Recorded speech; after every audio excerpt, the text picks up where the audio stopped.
गांव के बाहर एक पुरानी हवेली खड़ी थी, जिसे कोई भी करीब जाने की हिम्मत नहीं करता था। लोग कहते थे कि वहां अजीब अजीब घटनाएं होती थीं। हवेली के मालिक ठाकुर विक्रम सिंह की मृत्यु के बाद से यह सुनसान पड़ी थी। ठाकुर की आत्मा यहाँ भटकती थी और जो भी वहां गया वापस नहीं लौटा। एक दिन गांव के चार दोस्त राजू, मयूर, सिया और नेहा ने तय किया कि वे हवेली की सच्चाई का पता लगाएंगे। सभी ने अपनी अपनी हिम्मत जुटाई और रात के अंधेरे में हवेली की ओर बढ़े। हवेली की दीवारों पर खौफनाक चित्र बने हुए थे और दरवाजे पर जंग लगी एक चिटकनी थी। दरवाजे को खोलते ही एक तेज हवा का झोंका अंदर आया, मानो हवेली उन्हें रोकने की कोशिश कर रही हो। हवेली के अंदर घुसते ही चारों का दिल तेजी से धड़कने लगा। दीवारों पर लगे पेंटिंग्स जैसे उन्हें घूर रहे थे। एक पुरानी सी सीढ़ी हवेली के ऊपरी मंजिल की ओर जाती थी। चारों दोस्तों ने एक दूसरे को देखा और हिम्मत करके सीढ़ी चढ़ने लगे। ऊपरी मंजिल पर पहुंचते ही उन्हें एक लंबा गलियारा मिला। गलियारे में कई कमरे थे, लेकिन एक कमरे का दरवाजा खुला था। वे अंदर गए और देखा कि कमरे में एक पुरानी अलमारी और एक टेबल थी। टेबल पर एक पुरानी डायरी पड़ी थी। मयूर ने डायरी उठाई और पढ़ने लगा। डायरी में ठाकुर विक्रम के जीवन और उनकी अजीब घटनाओं के बारे में लिखा था। यहाँ एक प्राचीन रहस्य छुपा है, मयूर बोला। ठाकुर ने लिखा है कि उन्होंने अपनी जिंदगी में एक ऐसी शक्ति का सामना किया जो उन्हें हमेशा डराती थी। उनके अनुसार हवेली में एक भूत है जो यहाँ की आत्मा को परेशान कर रहा है। सिया ने डरते हुए कहा, हमें यहाँ से चले जाना चाहिए। यह सब बहुत अजीब है, लेकिन राजू ने कहा, हमने यहाँ आने का निर्णय लिया है। हमें पता लगाना होगा कि यहाँ क्या सच है। तभी अचानक कमरे की रोशनी फ्लिकर करने लगी। सबने देखा कि एक छाया कमरे के कोने में खड़ी थी। वह एक महिला की थी जो सफेद साड़ी में लिपटी थी। उसकी आंखें बेहद डरावनी थीं। नेहा चिल्लाई, यह क्या है? चारों दोस्तों ने घबराकर पीछे हटने की कोशिश की, लेकिन दरवाजा अपने आप बंद हो गया। महिला की आवाज गूंजी, तुम यहाँ क्यों आए हो? उसकी आवाज में एक अजीब सी गूंज थी, जैसे वह कहीं और से बोल रही हो। राजू ने हिम्मत जुटाई और कहा, हम सच्चाई जानने आए हैं। क्या आप ठाकुर विक्रम की आत्मा हैं? महिला ने सिर झुकाया और कहा, हाँ, मैं विक्रम की पत्नी हूँ। मेरी आत्मा इस हवेली में कैद है। मुझे मुक्ति चाहिए। यहाँ जो कुछ हुआ वह सब गलत था।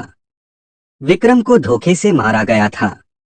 सिया ने डरते हुए पूछा, आपको कैसे मुक्त किया जा सकता है? महिला ने कहा, तुम्हें उस दिन का सामना करना होगा जब मेरी हत्या हुई थी। तुम सबको मेरी मदद करनी होगी। हवेली की दीवारें एकदम ठंडा हो गईं और अचानक सभी को एक दृश्य दिखाई दिया। उन्होंने देखा कि ठाकुर विक्रम का एक दुश्मन था जिसने उसे धोखे से मार डाला। वह दृश्य इतना भयानक था कि सबका दिल दहशत से भर गया। महिला ने फिर कहा, तुम्हें उस स्थान पर जाना होगा जहां विक्रम की हत्या हुई थी। वहां तुम्हें सच्चाई का सामना करना होगा। अगर तुमने यह किया तो मैं मुक्त हो जाऊंगी। चारों दोस्तों ने हिम्मत बंधाई और हवेली के नीचे स्थित एक पुरानी तहखाने की ओर बढ़े। वहां पहुंचते ही उन्हें ठंडी हवा का झोंका लगा। तहखाने में दीवारों पर खून के धब्बे थे और एक पुराना ताबूत रखा था। मयूर ने ताबूत को खोला और अंदर एक शव देखा। यह ठाकुर विक्रम का था। तभी चारों ने सुनी सुनाई एक आवाज सुनी, तुमने मुझे खोज लिया है। अब तुम्हें मुझे न्याय दिलाना होगा। राजू ने कहा, हम आपकी मदद करेंगे, लेकिन हमें यह जानना होगा कि आपका दुश्मन कौन है। महिला की आत्मा ने एक नाम बताया, कुंवर रमेश।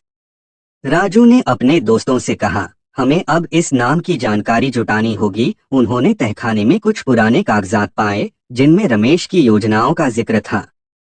वे सब गांव लौट आए और रमेश के बारे में जानकारी इकट्ठा करने लगे। गांव वालों से पता चला कि रमेश अब भी जीवित था और एक धनी व्यापारी बन गया था। राजू और उसके दोस्तों ने ठान लिया कि उन्हें रमेश का सामना करना होगा। गांव में एक पंचायत बुलाई गई। चारों ने सबको हवेली में हुए घटनाओं के बारे में बताया। पंचायत ने फैसला लिया कि रमेश को बुलाया जाएगा। जब रमेश वहां आया तो उसने सबको चुनौती दी। तुम सब भूत प्रेत की बातें करते हो, यह सब बकवास है, उसने कहा। लेकिन तभी महिला की आत्मा ने फिर से प्रकट होकर रमेश को देखा। तुमने मुझे मारा था, अब तुम अपनी सच्चाई का सामना करोगे। रमेश की आंखों में डर साफ नजर आ रहा था। पंचायत ने सबूत के रूप में तहखाने में मिले दस्तावेज पेश किए। रमेश ने अंततः अपना अपराध स्वीकार कर लिया। उसे गांव वालों द्वारा दंडित किया गया और हवेली का बदला लिया गया। ठाकुर विक्रम की आत्मा को अंततः शांति मिली। चारों दोस्तों ने महसूस किया कि उनकी हिम्मत और एकजुटता ने न केवल हवेली की दहशत को खत्म किया, बल्कि एक निर्दोष आत्मा को भी मुक्ति दिलाई। उन्होंने यह तय किया कि वे हमेशा एक दूसरे के साथ रहेंगे, चाहे कैसी भी कठिनाइयां हों। हवेली अब फिर से जीवन से भर गई और गांव में शांति लौट आई।